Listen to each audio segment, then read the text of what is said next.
It's time to start your morning by taking 5. Here's your host, Matt McMaster.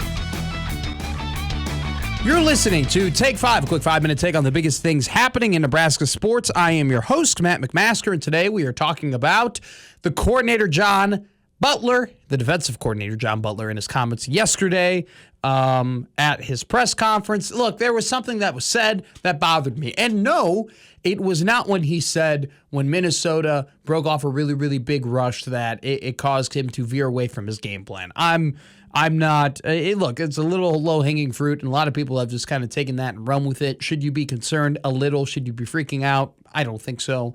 I think that happens to coordinators more often than we want to admit, and I really don't think the defense had that bad of a game, albeit the 98-yard drive by Minnesota was embarrassing within itself, but I don't think they played that poorly. I mean, they were giving up 14 points heading into the fourth quarter, and that point in the fourth quarter, the game just seemed, I don't want to say out of reach, but kind of over because the offense was absolutely atrocious and could not get anything done. But he did say something that did bother me, and I want to talk about that because it's not just about John Butler. It's about the entirety of the Nebraska football program. I'm paraphrasing here, but he said, every game in the Big Ten is going to be very close, and in the Big Ten, you need to be able to run the ball and stop the run.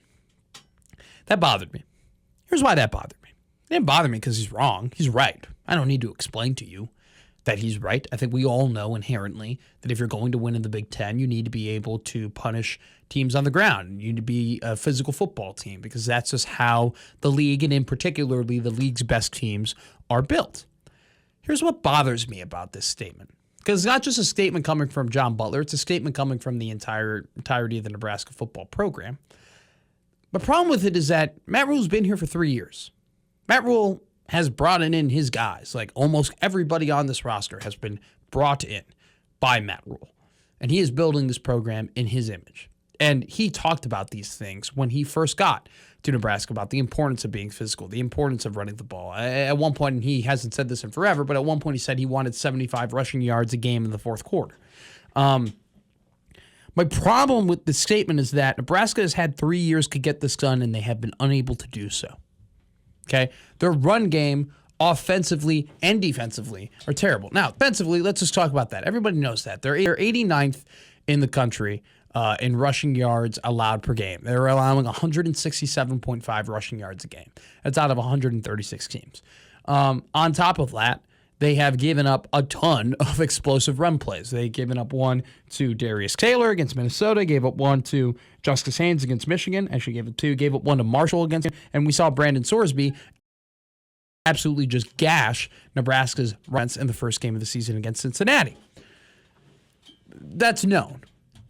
What's not being talked about enough is that it's not as if the offense has been great at running the ball either. And you might say, well, Matt, they have the second leading rusher in the Big Ten in Emmett Johnson. Do not let that fool you, okay? Do not let that fool you. If you look at the numbers, Nebraska football is averaging 3.6 yards per rush. That's 106 out of 136 teams in the country, okay? They are 113th in yards per game with 125 yards rushing per game. They are 13th in the Big Ten. 13th out of 18 teams in the Big Ten in total rushing yards per game, and rushing yards per attempt. Okay? Yes, Emmett Johnson's having a fine year, but holistically, as a run game, Nebraska is failing. And so it's incredibly frustrating that Nebraska has this sentiment of we need to be able to run the ball and we need to be able to stop the run, and you're 3 years into the Matt Rhule era, and you are unable to do either. And what I really think dawns from this, what I think what the crux of this problem really is Nebraska football has not lived up to the billing under Matt Rhule and player development. Okay? Now, I am not saying they've done a bad job. I am not saying Matt Rhule is a bad player development coach. That's not what I'm saying. What I am saying is this. He was hired based on his merit and ability to develop players. That is what Matt Rhule and his staff was known for more than anything. They were able to do it at Temple. They were able to do it at Baylor. They recruited low-star guys like Hassan Reddick and Deion Dawkins and turned them into not just NFL players, but Pro Bowl NFL players. Okay? They have been able to take dudes who play on Sundays, who maybe other people looked over, and develop them into legitimate players. They have not achieved that as much as you would expect at Nebraska. Because one of the things about Matt Rule coming to Nebraska was, based on where Nebraska is in the country, it's hard for them, and what conference they're in, it's hard for them to get top recruits everywhere and compete with teams like Ohio State, Georgia, and Alabama. So Matt Rule, and he is a good recruiter, not only raises your floor of the talent that you're getting from a recruiting perspective, but also would be able to develop those guys into elite players. That has not happened. It has not happened on the defensive line. It has not happened on the offensive line. We've had some good stories with Justin Evans and Williams Nwaneri and Keona Davis, guys who've developed into good Big Ten players, but not great Big Ten players. And they have fallen short multiple times on both lines in their inability to get players who go to the next level. Cam Lenhart, not go to the next level. Riley Van Poppel hasn't gone to the next level. Elijah Judy, consistent, hasn't gone to a level of being an all Big Ten guy. Look at Gunnar Gatula. Look at Elijah Pritchett. Look at Henry Lutovsky. Okay, some of those guys better than others.